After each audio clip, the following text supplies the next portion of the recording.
In an old city where narrow streets curled like ribbons between tall stone houses, there was a hidden courtyard that very few people ever spoke about. The city itself was always full of sound. Merchants called out from their shops, baskets of fruit were carried through the alleys, and distant music sometimes floated from open windows at dusk. Even the air seemed alive with chatter and footsteps. But behind one quiet archway, covered in pale vines and softened by time, there was a courtyard unlike any other. It was not large or grand, and it did not belong to a palace. It was simply a square of smooth stones, surrounded by walls the colour of warm sand. In the centre stood a small fountain, though no water ever flowed from it. A single fig tree leaned gently over the courtyard, its leaves trembling whenever the wind passed through. The strange thing was not how it looked, but how it sounded. Or rather, how it did not. Because this courtyard had no echo. If you clapped your hands, the sound vanished instantly, as if the air swallowed it whole. If you called out, your voice did not bounce back to greet you. Even laughter seemed to disappear too quickly, leaving behind an unusual silence. People said it felt as though the courtyard was listening instead of speaking. Most citizens avoided the place. "It is unnatural," some whispered. "A courtyard should answer you," others said. Children dared each other to step inside, but they never stayed long. The silence made them uneasy, not because it was frightening, but because it was too complete, too deep, like a secret kept for centuries.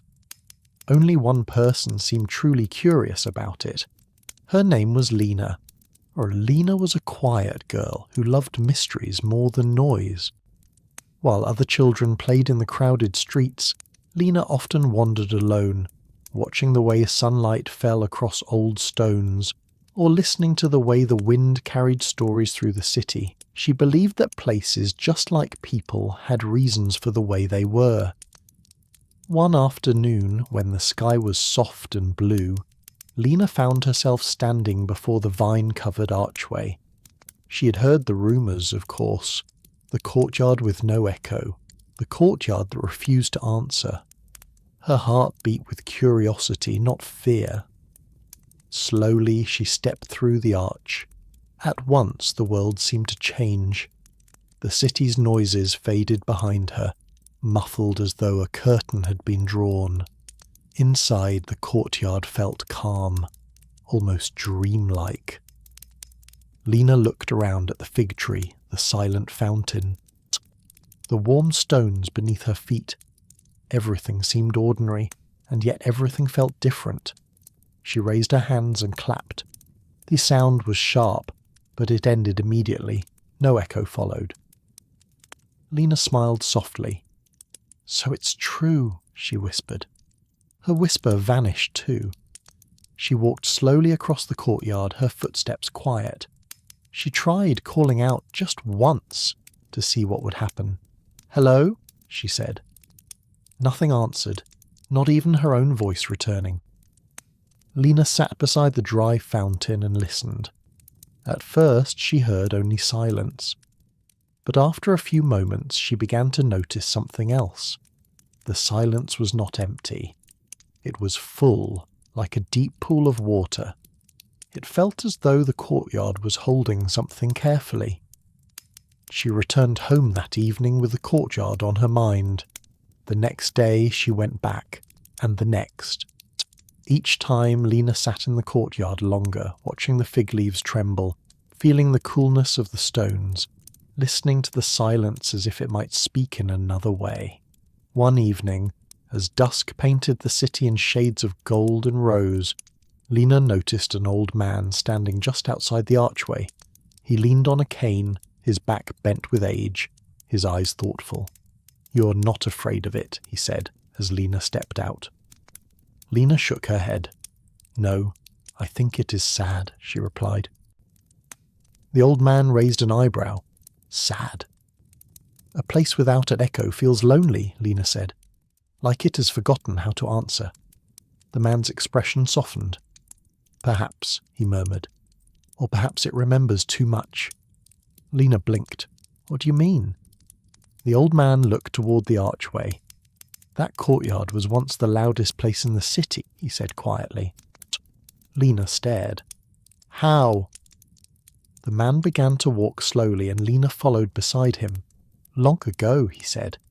"Before you were born, before even your grandparents were born, that courtyard was filled with music and voices. People gathered there to tell stories, to sing, to laugh. Echoes danced across the walls like invisible birds." Lena tried to imagine it.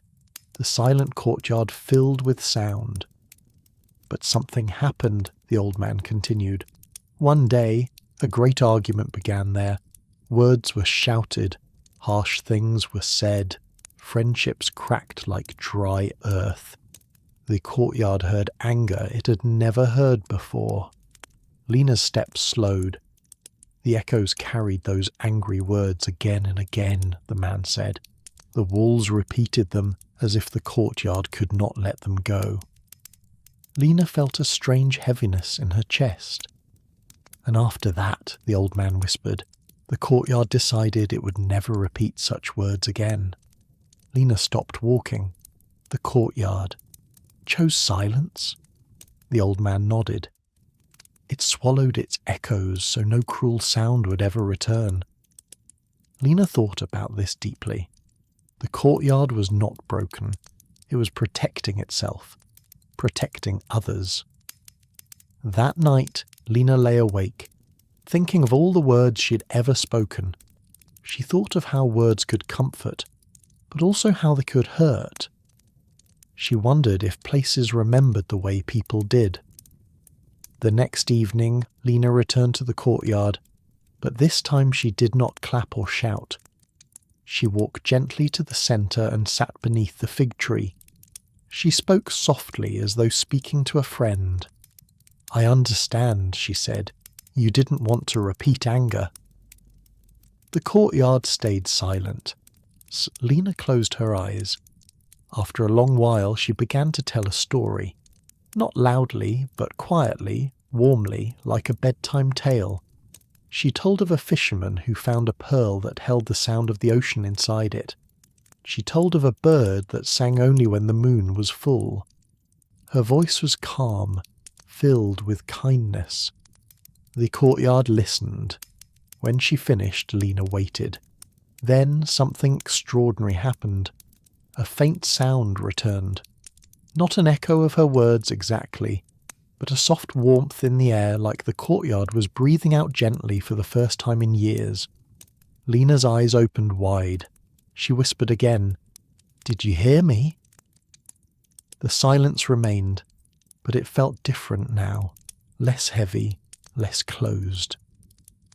Lena returned the next day, and the next. Each time she brought gentle words, she told peaceful stories, she sang quiet songs. She spoke of hope, of friendship, of forgiveness. Slowly the courtyard began to change. The fig tree's leaves seemed greener, the air seemed lighter.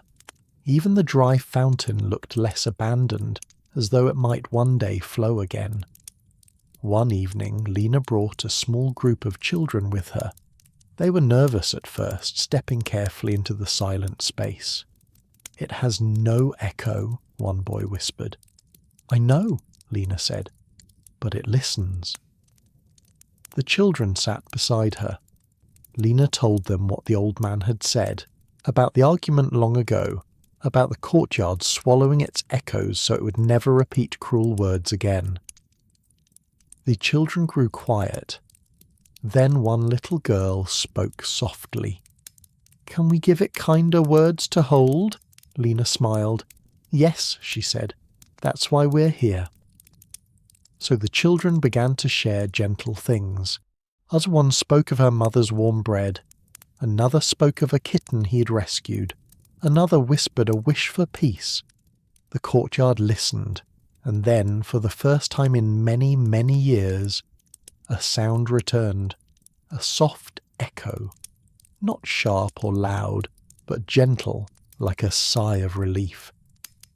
The children froze. They clapped once, very softly. The echo came back, faint but real, like the courtyard was learning again. Lena's eyes filled with tears. "You're not lonely anymore," she whispered. The old man appeared at the archway, watching quietly. He smiled as though he'd been waiting for this. From that day on, the courtyard was no longer feared. People began to visit, not to shout or argue, but to speak kindly, to tell stories, to sing soft songs.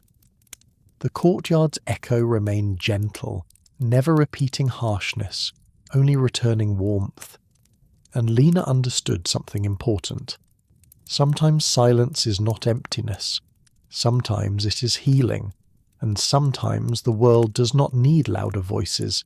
It needs kinder ones. The courtyard with no echo had not forgotten how to answer. It had simply been waiting for words worth returning.